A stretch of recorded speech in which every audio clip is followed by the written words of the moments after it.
tu mirada en las cosas de arriba. Pero vamos a Gálatas. Me redarguye el Señor ahora. Gálatas 1 y 10.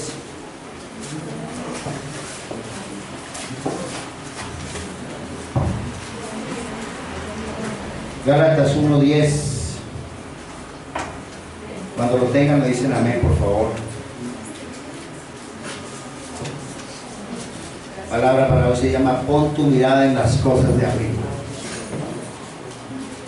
Dice Gálatas 1:10: porque busco ahora el favor de los hombres o el de Elohim. O busco complacer a los hombres. Si aún complaciera a los hombres, no sería siervo del Mesías.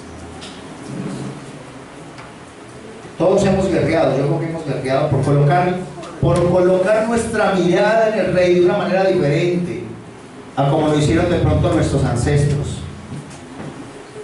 Yo recuerdo que inicialmente en mi casa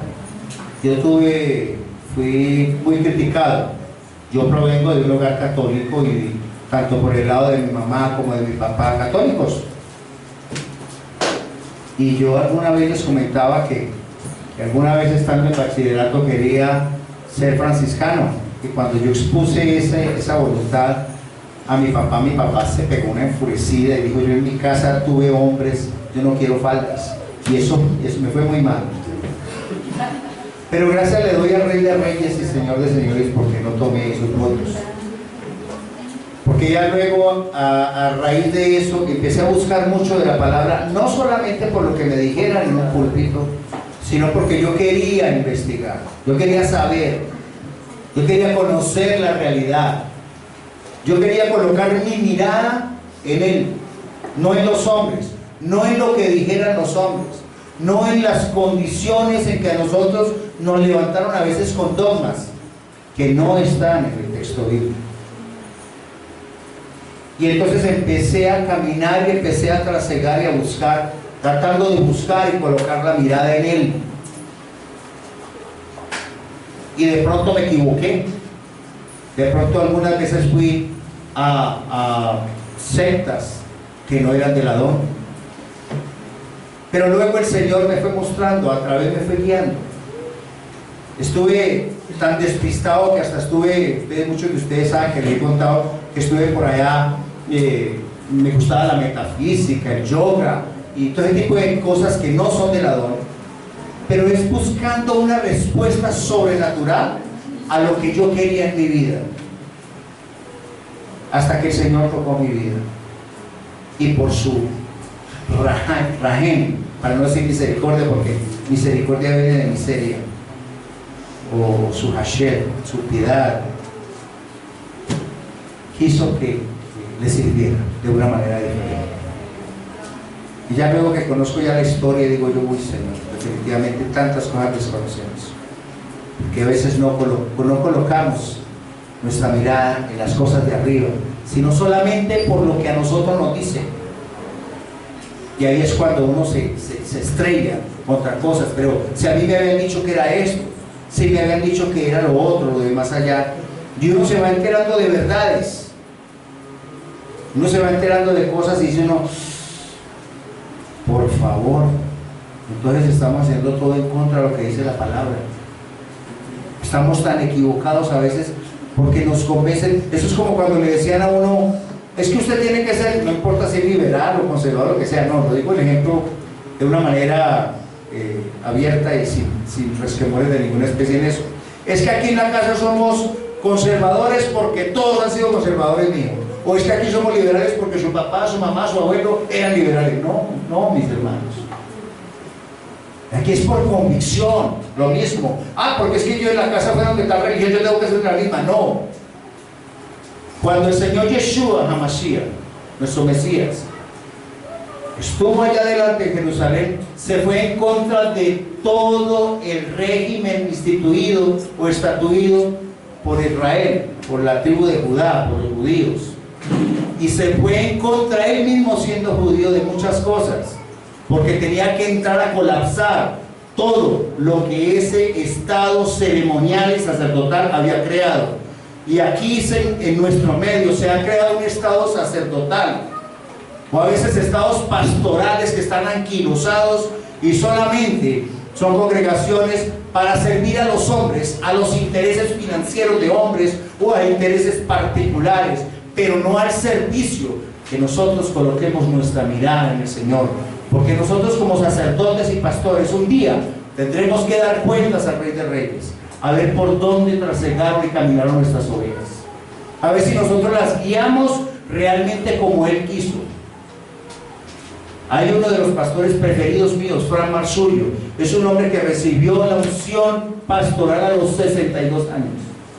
Es uno de los hombres en este momento de más autoridad mundial que hay en liberación. Toda su vida estuvo sirviendo y vino a ser pastor a los 62 años. Y el Señor lo exaltó porque es uno de los hombres más reconocidos a nivel internacional en guerra. Estar delante del Rey paga. Estarle sirviendo por convicción paga. Nosotros a veces vivimos vidas equivocadas, creyendo que porque mi papá o mi mamá me levantaron de esta manera, yo tengo que hacer lo mismo. Entonces, de modo que si mi papá y mi mamá estuvieron equivocados, yo tengo que seguir ahí mi equivocación. No, mis hermanos. Que el discernimiento del Espíritu Santo, usted por convicción le diga, esto está bien o esto no está bien. Que el discernimiento del Ruach HaKodesh del Espíritu Santo se vaya a usted a la palabra y consulte a ver si eso es cierto o no es cierto. Lo que le diga la palabra. Y miren, mis hermanos, no vengamos aquí con la historia de que es que la Biblia católica es diferente a la Biblia cristiana. No, son las mismas. Lo único que hace falta son 5 libros menores del Antiguo Testamento. El resto todos son igualitos. Todos los libros del Nuevo Testamento son los mismos. La palabra es igual. Es palabra del Señor. La única diferencia son 5 textos que le faltan del Antiguo Testamento, que son considerados apócrifos. La palabra apócrifa quiere decir secreto. Tampoco es que digan que no sean ciertos, porque son más históricos y hay menos, lo que dice menos revelación en cuanto a que la primera persona que hable es Adonai. Entonces, vamos a colocarnos, vamos a poner nuestra mirada en el Rey de Reyes y Señor de Señores. Yo quiero que por una vez en la vida dejemos de estar mirando a nuestra familia, mirando lo que nos han dicho. Miremoslo a Él a través de su Dabar y de su palabra real, porque es a través de la palabra que a nosotros también nos han metido equivocaciones y han cruzado cositas con otras y le han metido a la gente equivocaciones. Vamos a la palabra del Adón. Vamos por favor a Colosenses 3, capítulo 3.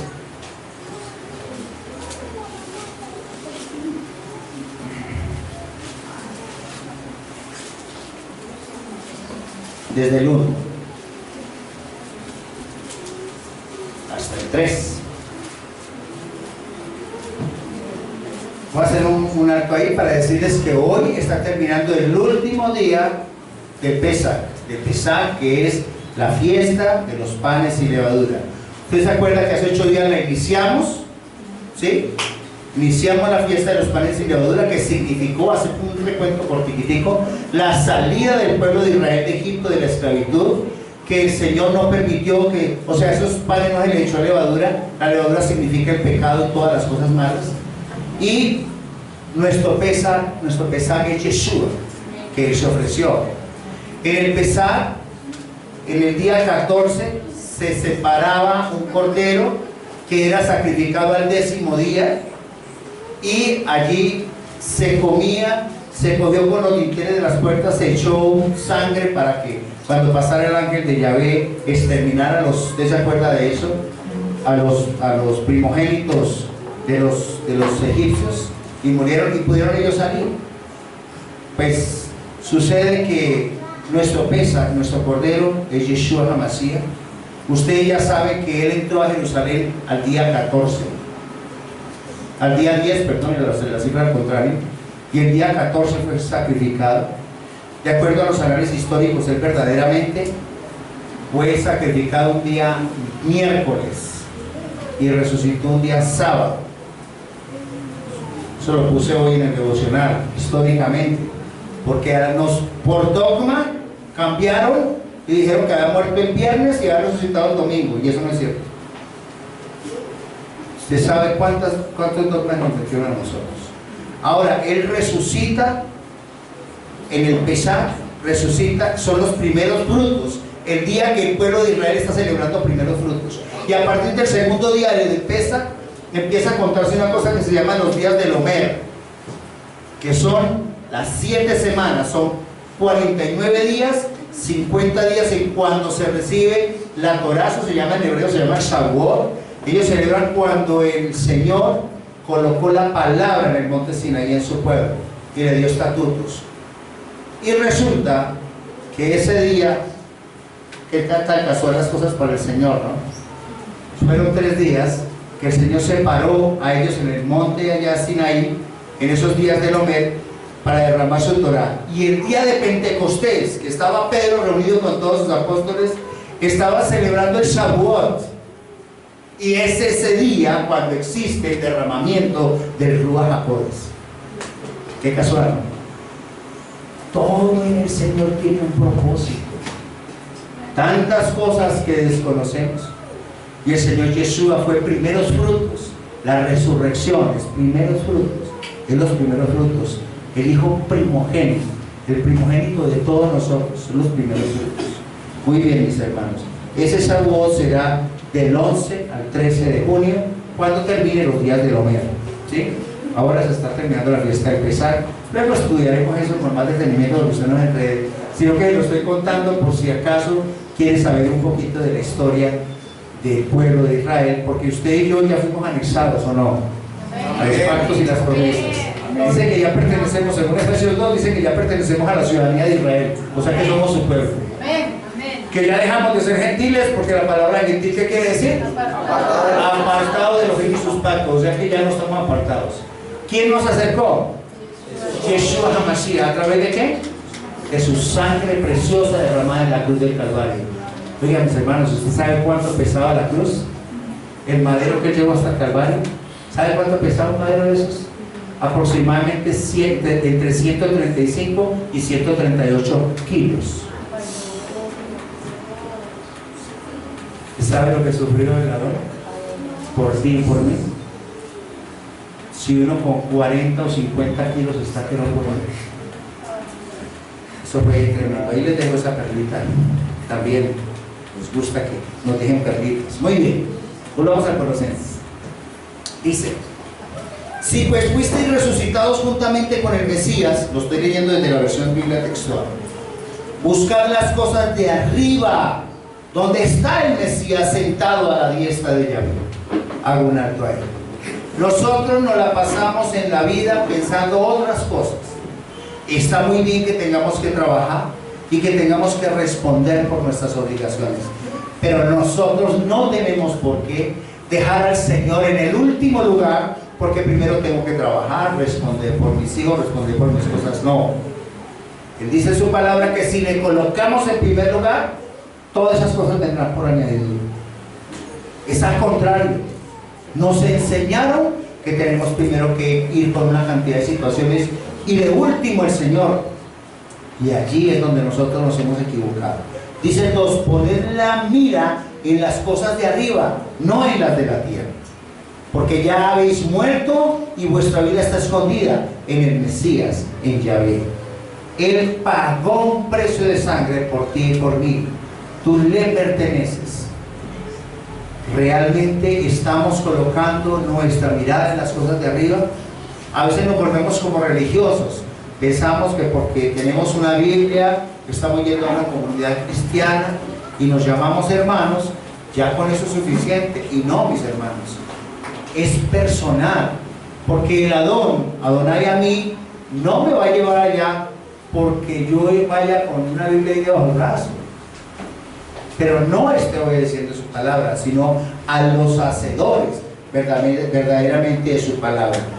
Allí en el versículo 5 de allí de Colosenses, en el mismo Colosenses, perdón, el versículo del 5 al 10, 3:5 al 10, dice ahí: haced morir pues lo terrenal en vuestros miembros: fornicación, impureza, pasión desordenada, deseo malo, y la avaricia, que es idolatría, cosas por las cuales viene la ira de Elohim, en las que también vosotros anduvisteis en un tiempo cuando vivíais en él. O sea, nosotros estamos dejando de colocar la mirada por lo que dice aquí, ¿no? Porque tenemos que hacer morir la fornicación, impureza, llevamos a veces vidas desordenadas, malos deseos, avaricia. O sea, él compara allí la avaricia, que es idolatría, o el pecado silvano, que quiere más, acumular más. En las cosas por las cuales viene la ira de Yahvé, en las cuales también vosotros anduvisteis en un tiempo cuando vivíais en ella. Pero ahora, dice, desechad también vosotros todas estas cosas. Escuchen: ira, enojo, malicia, maledicencia, lenguaje obsceno de nuestra boca. No mintáis los unos a los otros, ya que os habéis desvestido del viejo hombre con sus prácticas. Hasta ahí estamos observando que lo que hacíamos antes de conocer al Señor era ese tipo de cosas. Sin embargo, somos tan carnales que las seguimos haciendo. Cuando la palabra dice aquí, pero ahora desechar también vosotros todas estas cosas, ira. O sea, cuando cargamos de ira, tenemos que tener un espíritu apacible. Enojo, malicia, maledicencia, el hablar mal de otros, es algo tremendo. ¿Sí? Lenguaje obsceno de nuestra boca. Dice: no mintáis los unos a los otros, ya que os habéis desvestido del viejo hombre con sus prácticas. O sea, no podemos venir delante del rey y seguir en la misma situación y seguir de la misma manera.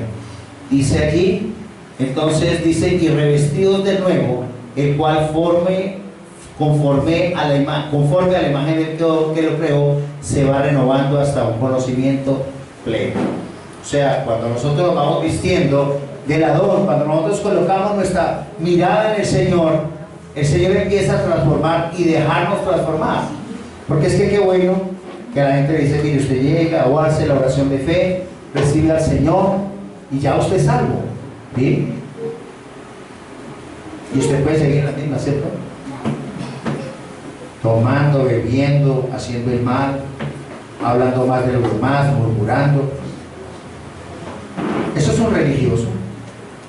Si tú realmente, nosotros colocamos la mirada en Él, ¿qué es lo que Él quiere de nosotros? Tenemos que transformar eso. Tenemos que transformar eso. Y la palabra para hoy no estoy haciendo la palabra dentro del conocimiento de la teología ni la hermenéutica. La palabra que hoy dice el Señor me dijo: hable temas normales, de cosas normales. Porque es que no nos podemos mirar y detener solamente en estudiar hermenéutica, teología, exégesis, homilética y todas esas cosas que dan profundidad a la palabra para aquellos que les gusta o que nos gusta investigar. No, la palabra también es sencilla, es hermosa, cuando nos está instruyendo, cuando nosotros nos está redarguyendo y cuando nos sirve para levantarnos, para levantar nuestros hijos. Cuando en una palabra, por ejemplo, se habla del amor a la familia o del amor a sus hijos. No estamos hablando allá de los textos que escribieron, que hay otro libro de Corintios o que hay unos textos apócrifos. No, estamos hablando de valores y principios que tenemos que tener como hijos del Adón, que nos sacamos con un gran conocimiento, pero no somos hacedores de la palabra. Entonces hoy la palabra está hecha de una manera sencilla para que entendamos cosas que todos necesitamos en la palabra. Muy bien. Colosenses 3:16 dice allí: la palabra del Mesías viva en vosotros en abundancia con toda sabiduría, enseñándoos y amonestando los unos a los otros con salmos e himnos y cánticos espirituales, cantando con gratitud en vuestros corazones a Yahvé. O sea, miren, el cantar, el alabar, el que hablemos de la palabra, pero de una manera sencilla, hermosa, eso es algo grande, eso es algo grandioso. Y a veces no lo hacemos. Entonces, tenemos nosotros que ir ordenando la forma de mirarnos. Porque yo tendré que estar hablando en inglés.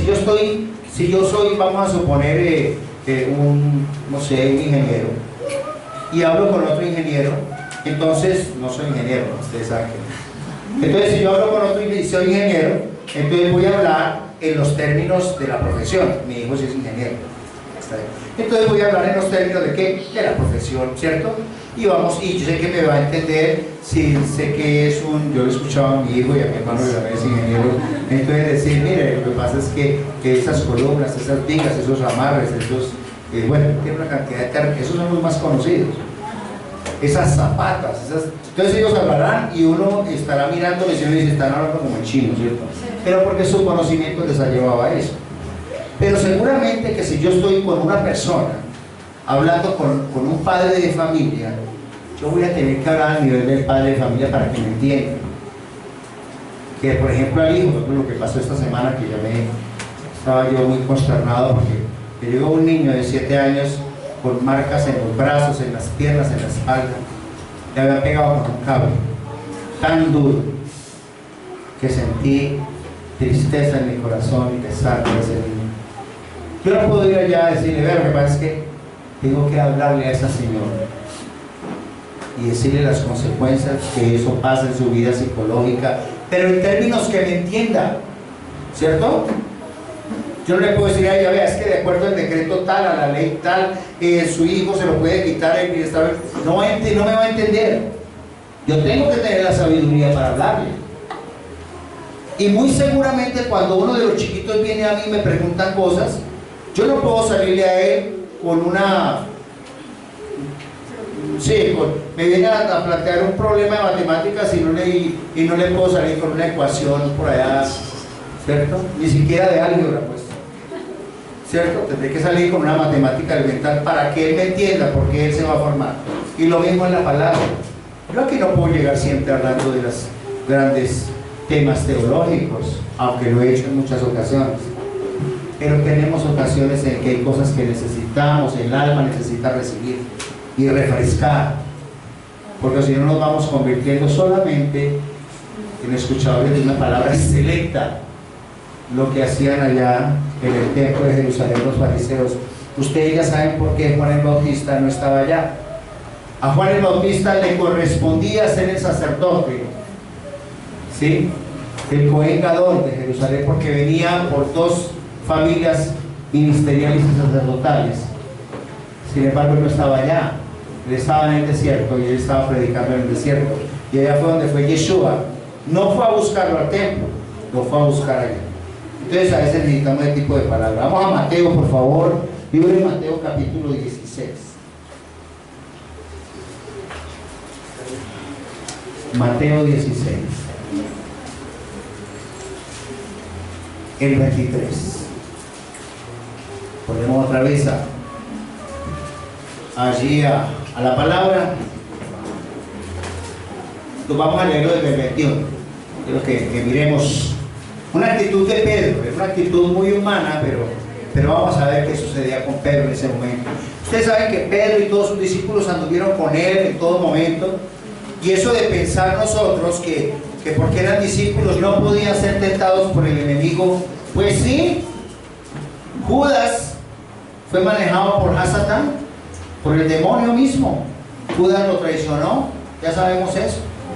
Ahí estaba resultando en estos días un programa sobre la National Geographic sobre el Evangelio de Judas, pero resulta que la segunda parte sí habla una profesional que vio los textos que dijo que estaban de manera desordenada. Él era uno de los 13 espíritus demoníacos en ese luego hablaremos de eso. Entonces sí, Pedro también tentado por el enemigo. Entonces no se crea usted que porque usted está en una congregación cristiana usted no va a ser tentado. Claro, el enemigo, el adversario, Satanás, te pone la tentación, pero la decisión de pecar es tuya.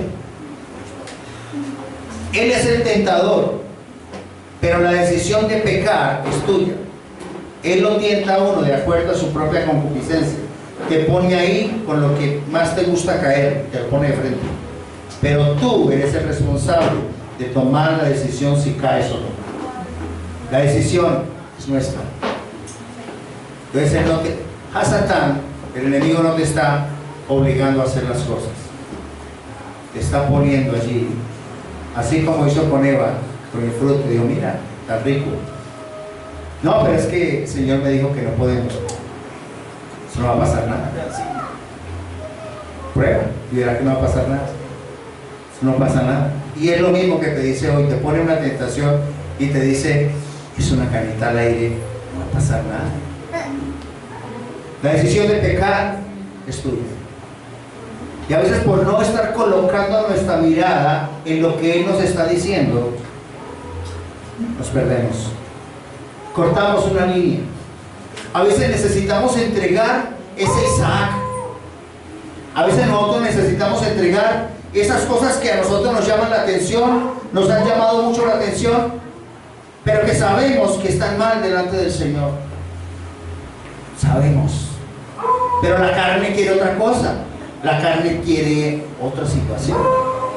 Pero el día que tú le dices a la carne, no más, hoy voy a entregarte esto, hoy voy a entregar este Isaac. ¿Ustedes creen que cuando Abraham llevó a Isaac a matarlo, como lo había probado el Señor, él estaba muy contento de llevar a su pequeñito a clavarle un cuchillo y ser sacrificado? Pero lo estaba probando a ver qué tan cierto, qué tan fuerte, qué tan fiel era el Señor. Y lo hizo hasta el final, hasta que él le dijo, detente, ya sé que eres un hombre que obedeces. Hoy en día el Señor nos puede estar diciendo, vas a entregar eso, entrégamelo. No le des más gusto a Satán, que a través de eso la comunicación entre tú y yo se ha perdido. Y por eso es que a tu vida viene aflicción, no te sientes bien, hay angustia, hay desesperación, tu vida es un mar de cosas malucas. Confía en mí, confía en mí, entrégamelas. Yo te voy a dar paz en todo caso. Yo voy a hacer que tu vida sea de bendición. Cuando tú obedeces mi palabra, dice el Señor, yo voy a hacer que las cosas brillen de una manera diferente. Porque no sobrevendrá ninguna cosa sobre la cual tú no la puedas detener, sobre la cual tú no puedas soportar. Porque ahí estaré yo, dice su palabra. Ahí estaré, para darte fortaleza. Eso es lo que tenemos que hacer. Colocar nuestra mirada en las cosas en que el Adón siempre nos ha dicho que miremos allí. Entonces, ¿qué le dice desde el 21? 16-21, dice de Mateo. Desde entonces Yeshua comenzó a declarar a sus discípulos que debía ir a Jerusalén y padecer mucho de parte de los ancianos, de los principales sacerdotes y de los escribas, y se ha muerto y se ha resucitado al tercer día. Pero Pedro, tomándole aparte, comenzó a reconvenirlo diciéndole, Señor, ten compasión de ti, de ningún modo te suceda eso. Pedro estaba en ese momento con temores, pero estaba siendo allí manejado por la fuerza del enemigo, porque el enemigo sabía que si él hacía eso, él vino a dar su vida por nosotros, tenía que hacerlo a través y por nuestros pecados. Él tenía que morir en la cruz del Calvario para que nosotros pudiéramos tener entrada al reino celestial, si no, no podía ser. Sin embargo, a Satán se le mete dentro a Pedro y le dice, no, dígale que no lo haga, el pecado no será que no voy a pesar del mismo. La respuesta del Señor fue, el 23 dice, entonces él volviéndose dijo a Pedro, apártate de mi vista, Satanás, me eres tropiezo, pues no piensas lo de Yahvé, sino lo de los hombres. Y yo aquí me detengo en este punto y dice, ¿qué le es tropiezo a Yeshua para glorificarse en la vida de nosotros? ¿Qué le es tropiezo a Él? Que nosotros no pensamos en las cosas de Yahvé, sino en las cosas de los hombres. Eso es lo que el Señor no se manifiesta en nuestra vida, porque lo tenemos en último lugar. De pronto oramos y de pronto no, pero es como una especie de de rito, pero verdaderamente no. El Señor te puede estar diciendo, yo quiero bendecirte, quiero bendecir tus hijos, quiero que tu vida sea realmente buena. Si con lo que yo te he dado ahorita, hasta ahora, ha sido de bendición, pruébame. Yo te reto a que me pruebes. A ti te digo personalmente, prueba. Si no, voy a abrirte los cielos, los tesoros, y voy a derramar sobre tu vida bendición hasta que sobre y abunde. Porque hasta ahora lo que has recibido ha sido el maná que yo te he dado. ¿Quieres una bendición verdadera? Pruébame. Te reto a que me coloques en primer lugar y después las cosas del mundo. Me coloques en primer lugar y luego ir al trabajo, luego ir al empleo, luego ir a la familia. Pero ponme a mí en primer lugar, dice el Señor, y yo te colocaré en primer lugar, porque yo honro a quien me honra, dice el Señor, en su palabra. Pero bueno, dice 2 de Corintios 4, 2 de Corintios 4, por favor.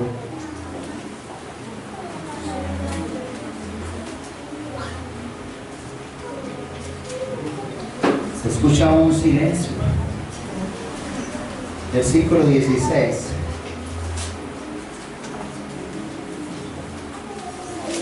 Pero ¿qué sucede cuando nosotros empezamos a colocar nuestra mirada realmente en las cosas de Dios? No para tirarnos al piso y darnos golpes de pecho y salir en rodillas de aquí hasta la Plaza de Bolívar, no. O para que levantar manos y decir aleluya, aleluya, para que la gente diga, uy, mira, un aleluya ahí. No. Nosotros debemos ser, somos personas normales. La única actitud que debe cambiar en nosotros es la actitud hacia Él. Yo que me saco con rezar quién sabe cuántas cosas, con orar quién sabe cuántas cosas, pero realmente mi vida interior ha cambiado. Tenemos que alinearnos en lo que Él quiere verdaderamente. Entonces allí dice el 16, ¿estamos allí, hermanos? Amén. Por tanto, no desmayamos, más bien, aunque nuestro hombre exterior se va desgastando, el interior, no obstante, es renovado de día en día. O sea, vamos desgastando esa vieja naturaleza que está corrompida, dice en esta palabra, pero en la Torah dice que está podrida. Se va desgastando tremendamente, ¿sí? Entonces, vamos nosotros desgastando las cosas que el hombre natural quiere. Pero el hombre interior se va renovando cada día. Dice el 17, porque esta leve tribulación momentánea produce en nosotros un cada vez más excelente y eterno peso de gloria, no poniendo nuestra mira en las cosas que se ven. Señor es bueno, gloria al Señor. Dice, porque esta leve tribulación momentánea produce en nosotros un cada vez más excelente y eterno peso de gloria. Usted dirá, ¿cómo así que uno es atribulado y hay un mayor peso de gloria?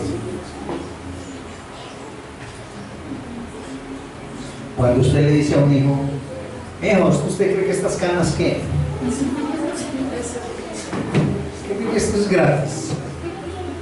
Hijo, ¿usted cree que es que estar en esto, ahora donde estoy yo, es de gratis? Es exactamente igual. Estar delante del Señor trae tribulación.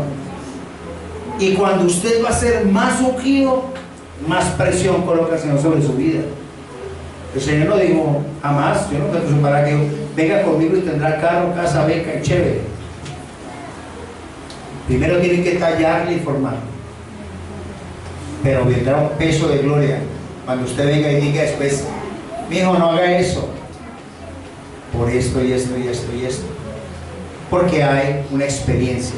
Y luego dice allí el 18, no poniendo nuestra mira en las cosas que se ven, sino en las que no se ven, porque las que se ven son temporales, pero las que no se ven son eternas.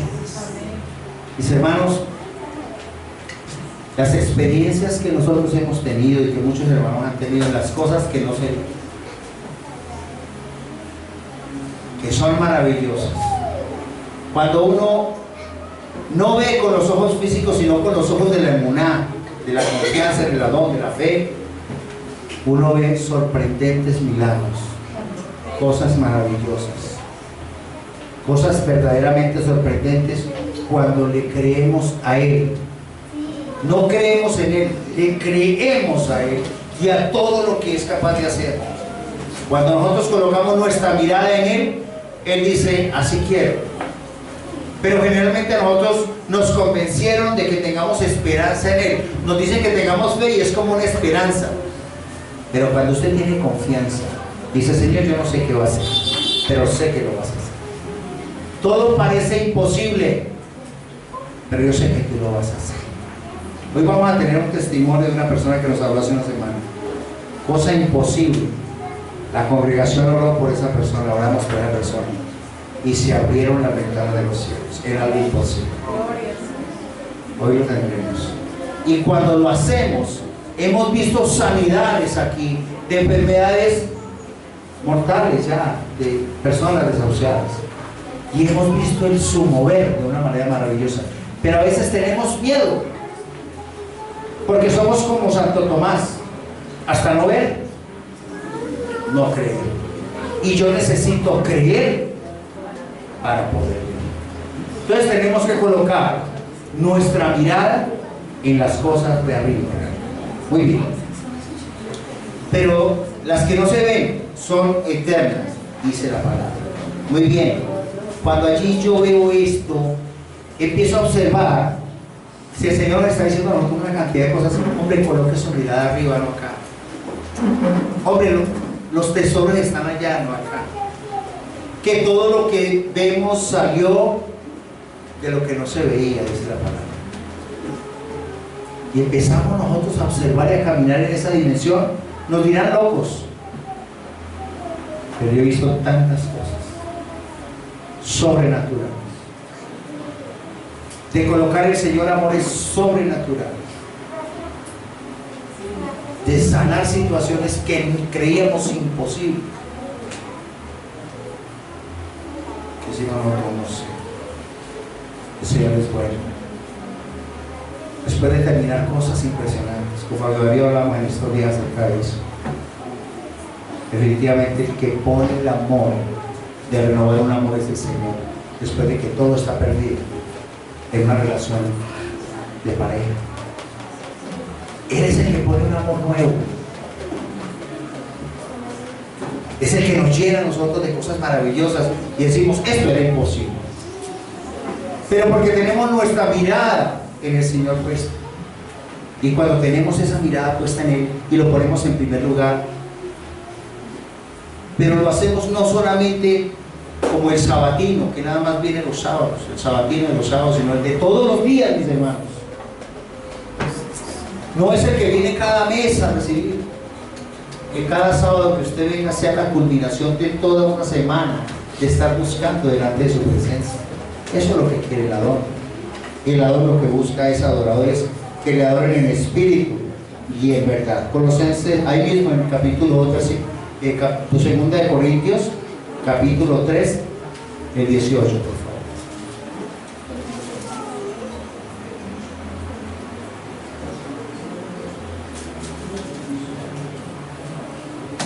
Hay algo precioso aquí en este versículo. Me gusta. Dice, pero nosotros todos, ¿ya lo tenemos? Con rostro descubierto. Escuche esto. Contemplando como en un espejo la gloria del Señor. Y me lo he dicho en estos días, que ¿quién se mira en un espejo? Nosotros, ¿cierto? Si estamos mirando en un espejo la gloria del Señor, mire, escuche bien lo que dice ahí, subrayo. Dice, vamos siendo transformados por el Ruach, por el Espíritu. O sea, cuando usted está viendo la gloria de Dios, ¿está viendo a usted mismo? ¿Está viendo usted la gloria del Señor en usted? Hay un proceso de transformación permanente. Usted va siendo transformado. Usted está mirando la gloria del Señor en usted y dice, uy, antes era esto, ahora soy esto. Sigo hacia adelante. Yo antes hacía esto, ahora no lo hago. Ahora busco del Señor. Y usted sigue mirando su imagen. Porque ahí dice la palabra más adelante, de gloria en gloria en la misma imagen del Señor. O sea, cuando usted mira el espejo, está mirando la gloria del Señor. Y si usted se está viendo que usted es la gloria del Señor y está siendo transformado, pero no caiga en lo que Satán quiere. No soy digno, es que yo no puedo, es que ay, yo he hecho tantas cosas malas en la vida que el Señor que va a querer estar conmigo. Porque ese es un argumento de Satanás, para que usted no le entre delante del Señor. No importa a usted el pecado tan impresionante que usted haya vivido una vida antes. Colóquelo en el altar delante de la presencia del Señor y dígale: Señor, yo hice esto malo, Señor, pero yo sé que tu sangre me ha lavado, Señor.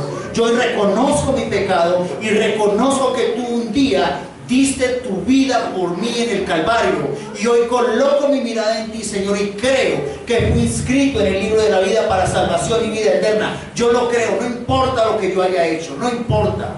Yo sé que tú me recibiste ya, que tú me lavaste, que tú eres el Rey de Reyes, y lo hiciste porque tú eres Elohim, porque tú eres el Creador, porque no hay otro como tú. Porque cuando yo pongo mi mirada en Él, no puedo escuchar a Satanás estarme diciendo: no eres digno. Mira, ¿usted cree que el Señor lo va a recibir así con todas las cosas malas que usted ha hecho? No le preste atención a los argumentos de Satanás, que lo que quiere es apartarlo usted de su presencia, por favor. Coloque su mirada en el autor y consumador de la fe, en Yeshua HaMashiach. Se va a dar cuenta que su vida se va a transformar. Y no la coloque por dogmas, sino por convicción de que Él es el Rey, de que Él todo lo puede. Yo he tenido, y ustedes saben, mis hermanos, que he visto hermanos, y no voy a hablar de esta congregación, pero he tenido testimonios. Yo les contaba una vez acá que un pastor de una congregación, no va a decir de cuál, me contaba: mi hermano, le voy a contar mi vida. De eso hace por ahí 15 años. Le dijo, cuéntame, pastor. Dijo: yo una vez conté ese testimonio aquí, pero hoy quiero volverlo a contar. Porque ese hombre puso su mirada en el que sí puede. Dijo: mi hermano, yo estaba sentenciado a 60 años de prisión hace no sé cuántos años. Había sido un asesino, había sido un promiscuo, un libertino en mi vida. Y estando en la Gorgona, cuando yo estaba en la Gorgona, estando en la Gorgona conocí al Señor del Evangelio. Y estando allá le dije: Señor, yo te amo. Si tú un día me sacas de aquí, yo te voy a servir. Y ese hombre siguió. Había sido estafador, había robado, había matado, había asesinado. Tenía muchos muñecos encima, perdón, muchos personas encima, así le dicen por ahí. Y se vino en esa época, me contaba la época de cuando vino Pablo VI, hace muchos años, como en el 68, ¿sí? Y en esa época vino, y lo primero que hicieron fue hacer una concesión especial para los presos o algo así. Creo que le reducían la pena a la mitad. Y ese hombre siguió clamando, y por ser esa pena a la mitad, ya él, no recuerdo qué fue, entonces lo trasladaron aquí al país. Y estando aquí, él siguió clamando, siguió orando, y se llegó un tiempo especial que por su buena conducta, y él envió un recurso de casación. Un recurso de casación es lo último que puede hacer un preso para ver si logra su libertad. Eso sucede después de una condena muy larga. Él me decía: mire, hermano, yo no tenía ninguna posibilidad humana de salir de ahí. Me aceptaron el recurso, y yo seguía clamando al Señor, orando en mi celda, en mi prisión, o diciéndole: Señor, tú eres el Rey de mi vida, con la mirada puesta en el Rey de Reyes y Señor de Señores. Y el recurso de casación, cuando entró eso va hasta la Suprema Corte de Justicia, al tercer día se dictó la sentencia de libertad incondicional para ese hombre. ¿Quién la movió? El Rey de Reyes y Señor de Señores, mi Señor Yeshua HaMashiach. Porque un día ese hombre puso sus ojos en el autor y consumador de la fe. Esto es como para locos, mis hermanos, pero esto es real, mis hermanos. Esto es real. Finalizamos, por favor, con 1 Corintios capítulo 2, verso 7. Yo quiero que usted coloque hoy su mirada en el autor y consumador de la fe. Con este último versículo vamos a pasar a lo de los niños. 2:7 dice: sino que hablamos sabiduría de Yahvé en misterio, la cual ha sido escondida, la cual Yahvé predestinó antes de los siglos para nuestra gloria. Usted, cuando en otras versiones dice la sabiduría oculta, ¿sí? Él la predestinó para ti, para mí, para que esto lo pudiéramos hacer. Dice, la cual ninguno de los gobernantes de este mundo conoció, porque si lo hubieran conocido, nunca habrían crucificado al Señor de gloria. Antes bien, como está escrito, cosas que ojo no vio, ni oído oyó, ni han subido en corazón de hombre, son las que Yahvé preparó de antemano para los que lo aman. Esas cosas, este conocimiento de su palabra, la preparó para ti y para mí. Yo veo en todas estas cosas, yo tengo que exaltar ese grupo de alabanza que tenemos. Estos servidores preciosos a los cuales amo, que tenemos, que son los buscadores de la palabra del Señor. No que ustedes no sean el de la iglesia, no, porque ellos no están en la alabanza, pero yo sé que están sirviendo y amando al Señor. Pero yo veo unos hombres comprometidos en oración, en guerra, en conocer su palabra, que están trabajando desde sus profesiones y en el negocio, en sus puestos de trabajo, pero están buscando del Señor. Yo a cada uno de ellos los considero como mis hijos, porque el Señor dijo en su palabra: mi madre y mi hermano y mis hermanas son aquellos que hacen la voluntad de mi Padre. Y cuando uno de mis hijos tiene dificultades, porque ellos lo saben, yo me la he jugado hasta estar con ellos hasta la madrugada muchas veces. Cuando han tenido dificultades, ustedes saben que yo la he hecho. Cuando en hogares de ustedes han estado en dificultades, ustedes saben que a pesar de que a mí me toca levantarme de las 4:30 de la mañana para ir a mi trabajo y estar allá a 5 minutos de Caicedonia, tengo que salir muy temprano, muy madrugado. Y sin embargo no me ha importado estar con ustedes a ver hasta las 12, 1 de la mañana y darla toda por ustedes. Eso fue lo que el Señor me mandó a hacer. Pero yo hago eso cuando yo veo que los hijos aman al Señor, cuando los aman. Y dice el 10, pero Yahvé nos la reveló por medio del Ruach, del Espíritu, porque el Espíritu todo lo escudriña en las profundidades del corazón. Ponga su mirada en las cosas de la hora, no en las cosas del mundo. Pongamos nuestra mirada en el Rey de Reyes. Y usted va a descubrir, yo le reto a que hoy acá salga usted diciéndole: Señor, voy a colocar mi mirada en ti. Yo voy a probarte a ver si es cierto. Porque yo sé que Él no nos va a avergonzar. Hoy vamos a decirle: Señor, tú eres hermoso y maravilloso. Vamos a colocarnos en pie, por favor. Vamos a orar.